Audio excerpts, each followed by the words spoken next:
Severe tropical storm Verbena has exited the Philippine area of responsibility. For more updates, we have Pag-asa weather specialist Lian Loreto. Lian.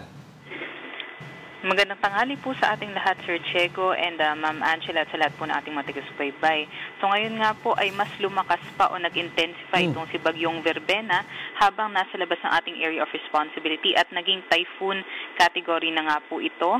Nasa layong 255 kilometers sa north ng Pag-asa Island, Kalayaan, Palawan at meron na nga pong taglay na hangin na abot sa 140 kilometers per hour at pagbugso na abot sa 170 kilometers per hour.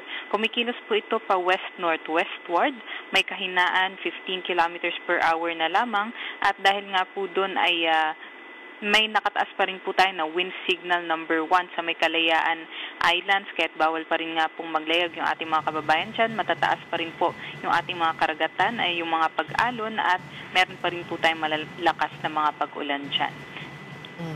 Yes, okay. Po, and aside, go ahead po. And aside po doon, nakataas pa rin po yung ating gale warning sa may seaboards naman po ng Northern Luzon dahil naman po sa amihan. So, yun po, bawal pa pong maglayag yung ating mga kababayan and ine-expect naman po natin dahil mahina nga yung kanyang pagkilos nitong si Bagyong Verbena ay maaari pa rin po tayo magkaroon ng mga wind signal hanggang sa Sabado. At aside po dito, yung shear line naman po ay magdadala din po ng mga pag-ulan sa may Northern Luzon area. Ito pong shear line yung banggaan naman po ito ng hanging amihan at ng easterlies. So expect po natin sa mga areas na nandito po sa may Apayao, Kalinga, Mountain Province, Ifugao, Mainland, Cagayan at Isabela, may malalakas po tayo mga pag-ulan dyan dahil sa shear line.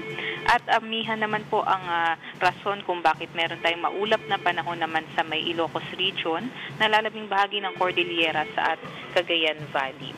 Ngunit malaking bahagi naman po ng ating bansa kabilang ang Metro Manila, asahan naman po natin yung magandang panahon. May mga thunderstorms lang po tayo pagdating ng hapon at gabi. Alright, sige po. Meron pa po ba tayong nakikitang weather system sa atin na binabantayan as of this time? Well, sa ngayon, in the next 2 to 3 days, wala pa naman po tayong sama ng panahon na nakikita. Ngunit, pagsapit po ng linggo, ay maaari po tayong may mabuo na low pressure area sa may silangan ng Mindanao.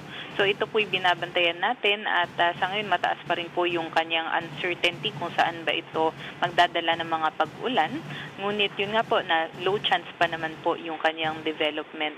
Ngunit, antabayanan lamang po natin yung updates galing dito sa Pag-asa. Oo, kasi tinatanong din natin, ma'am, yung magiging lagay ng panahon sa gaganaping trillion peso march.